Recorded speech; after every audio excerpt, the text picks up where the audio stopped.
पूज्य श्री अवधूतानंद बाबा का एक शिष्य गुजरात में रहते थे। ऊंचे महात्मा, ऊंचे ऊंचे। ये ऐसे ही शिष्य नहीं बन गए जो चमत्कारी थे, वैसे उनको डब्बू महाराज कहते थे, वहां की भाषा डब्बू डब्बू डब्बू डब्बू। गांव का एक भोला आदमी, बकरियां चराने वाला डब्बू महात्मा बन गया, गुरु से भी आगे निकल गया, गुरु हो गए गुर, चेला हो गया शक्कर। कैसे? सुना है कि वो महात्मा जो अवधूतानंद बाबा थे, राजसी जमाना था, राजाओं का समय चलता था, तो राजाओं के घर पर वो आए, स्वागत किया राजा ने, ढोल नगाड़े पीटे अवधूतानंद बाबा। पूरे राज्य में हल्ला हो गया कि बड़े सिद्ध महात्मा श्री अवधूतानंद बाबा आए। तो बड़ी बड़ी लंबी लंबी लाइन लगने लगी दर्शन करने के लिए। राजा के गुरु तो बात भी अलग। डब्बू भी 4-5 गया पर दर्शन नहीं हुए भीड़ के कारण। भोला आदमी, गरीब आदमी, इसके मन में एक दृढ़ बैठ गया कि हम तो इनसे दीक्षा लेंगे। ध्यान से सुनना, अब दीक्षा लेकर के ही रहेंगे, लेकिन मिले कैसे? महात्मा ऐसे तो मिलते नहीं, साधु थे तो फक्कड़। राजा के घर जरूर आए थे पर रुकते बाग में थे, आम्र वृक्ष के नीचे आसन लगा करके, ध्यान लगा करके बैठा करके केशव माधव के गोविंद गाते थे, मुरली वाले मोहन मनोहर चितचोर माखन चोर के गीत गाते थे। सब श्रोता सुनकर के मंत्र मुग्ध होते थे। डब्बू भी रोज जाता था और गुरुदेव की आभा मंडल, छवि मंडल को देख करके, आंखों को तृप्त करके इनमें ही गोविंद के दर्शन करता था। एक दिन आंखें भर आई, आंखों में इसके भाव आए, आंखों में भर आई और मन में इसके भाव आया, कबहूं तो दीन दयाल के भनक पड़ेगी कान। ध्यान से सुनना, कबहूं तो गोविंद के, गुरुदेव के, दीन दयाल के कानों में हमारी भनक सुनाई पड़ेगी। कबहूं तो सुनेंगे गुरुदेव और कभी हमारी बाहें पकड़ करके गोविंद से मिलवा देंगे। आंखों में आंसू भरे। गुरुजी का प्रवचन विराम हुआ तो गुरुजी जाने लगे तो डब्बू उठा, गुरुदेव रुकिए रुकिए। गुरुजी रुके, बोलिए भाई क्या बात है बालक? गुरुदेव दीक्षा ले। हाँ ले लेना बाद में। राजाओं का काम तो जो सिपाही पाई मंत्री लगे थे उन्होंने धक्का दे दिया, बेचारा रोता घर को आया, रोता रहा पूरी रात। कब सोधले हो नाथे हमारी, गाने लगा। सोधले हो नाथ हमारी,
सुबह हुई 4 बजे तो उसने सोचा एक काम करें, गुरुजी नित्य क्रिया करने जाएंगे, नहाने धोने, पीछे लग जाए, अपने आप दीक्षा दे ही देंगे। और उसने गमछा उठाया, मन ही मन गुरुदेव को प्रणाम किया। गुरुदेव आम के बाग में झोपड़ी में रहते थे। साधुओं तो काम है, साधुओं का काम ब्रह्म मुहूर्त में जाग करके महात्मा उठे, स्नान करने के लिए नित्य क्रिया करने कमंडल लिया और नित्य क्रिया करने के लिए जंगल में जाने लगे। पीछे से डब्बू लग गया। गुरुदेव दीक्षा दे। महात्मा नाराज हुआ, पागल है क्या, मूर्ख है, इस समय दीक्षा, अभी नहाया ना धोया, अभी जंगल झाड़े जंगल जा रहे हैं भाई, बाद में आना। ये तो लग गया पीछे के आप देंगे नहीं फिर भाग जाएंगे, दीक्षा दे। इसके चक्कर में गुरुजी 4 किलोमीटर पैदल गए। ये भागे तब हम नित्य क्रिया करें, ये पीछे ही ना छोड़े। ये बार बार वही कहे, गुरुजी दीक्षा दे। और गुरुजी कहेंगे ये भागे तो हम नित्य क्रिया करें, नहाए तो। अच्छा पागल पीछे पड़ गया। मारे गुस्सा के इसने कहा, गुरुजी दीक्षा दे दो, मंत्र दे दो। तो गुरुजी को क्रोध आया, कमंडल उठा, मरी हो लोटा सु खपड़िया फूट जाइए। डब्बू ने प्रणाम किया, जय हो लो, मंत्र मिल गया।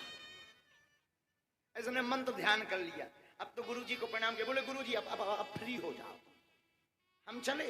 गुरुजी ने कहा, बोले मंत्र मिल गया। अब उसने माला लियो, मंत्र वही, मरी हो लोटा सो खपड़िया फूट जाइए, मरी हो लोटा सो खपड़िया फूट जाइए, मरी हो लोटा सो खपड़िया फूट जाइए। ले माला, बैठो दिन नारा। घर भाई बोले चौका बकरा है, बोले चुप हो जा, पूरा ना सुनिए, गुरु मंत्र पूरा नहीं सुना जाता। माला ली, भोला भाला आदमी, सीधा गांव का, मरी हो लोटा सो खपड़िया फूट जाइए, मरी हो लोटा सो खपड़िया फूट जाइए, मरी हो लोटा सो खपड़िया फूट जाइए। अब इससे लगे कहीं हम भूल ना जाएं, अब भोजन करना है तो भोजन ना करें। घर भाई बोली कर लो, अरे बोले बा भोजन करेंगे हम भूल जाएंगे, मरी हो लोटा सो खपड़िया फूट जाए, मरी हो लोटा सो खपड़िया। एक काम कर, पत्नी समझदार थी, बोले कुछ देर हम जप रहे, जब लो तुम खा लो, भूलेगा नहीं। डब्बू भी भोला आदमी, ठीक है, बोलत रहा, मरी हो लोटा सो खपड़िया फूट जाइए। अब और खाए और बोल, मरी हो लोटा सो खपड़िया फूट जाइए। भोजन हो गए, पत्नी बोली अब तुम ले लो, अब हम काम करेंगे। सो फिर इसने ले लिया, मरी हो लोटा सो खपड़िया फूट जाइए। धीरे धीरे ये मंत्र सिद्ध हो गया। हमने सुना कि गुरुजी तो चले गए, उन्हें क्या खबर, राजा के बड़े पुत्र जयवर्धन, जयवर्धन नाम के राजकुमार युवराज को प्रेत लगा। बड़े बड़े ओझा तांत्रिक जानकार सिद्ध महात्मा आए, मंत्र लगाया, पर वो उच्च कोटि का प्रेत ब्रह्म राक्षस, वो हटा नहीं।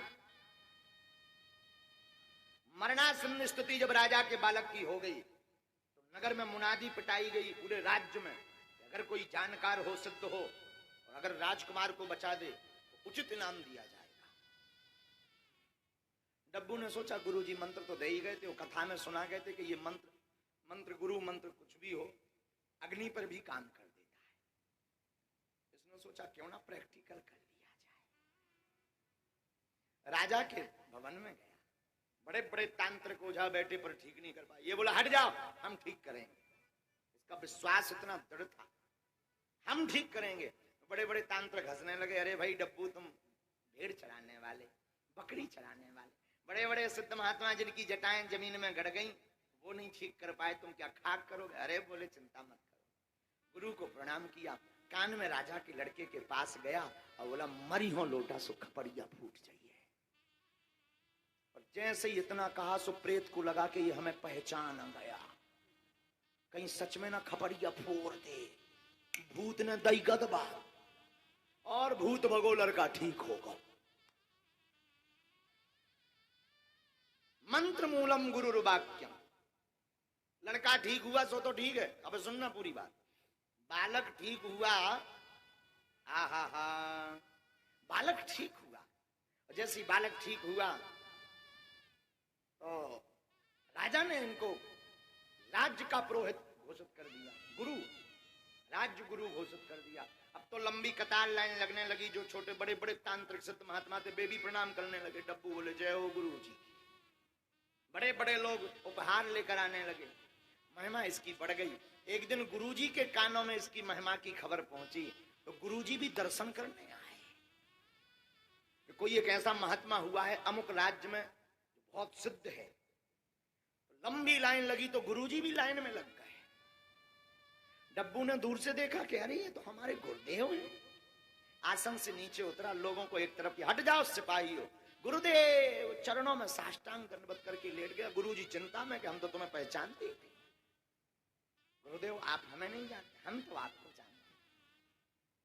कैसी बात करते हैं गुरुदेव, आपकी ही तो कृपा का प्रसाद है जो आज डब्बू इतना बहुप्रसिद्ध हो गया।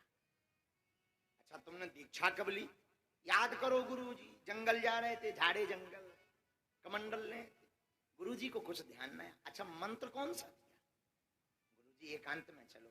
एकांत में बोले बोले आपने मंत्र दिया था ना, मरी हो लोटा सो खपड़िया फूट चाहिए। ये उसी मंत्र का चमत्कार है। गुरुदेव की आंखों में आंसू आ गए, हृदय से लगा लिया। धन्य है डब्बू, तुमने गुरु को मान लिया, मंत्र तो ये भी सिद्ध हो गया। ध्यान मूलम गुरुर्मूर्ति, पूजा मूलम गुरुर्पदम, मंत्र मूलम गुरुर्वाक्यम, मोक्ष मूलम गुरु कृपा। मोक्ष अगर प्राप्त करना है तो गुरु की कृपा को पाना पड़ेगा। किसकी कृपा को?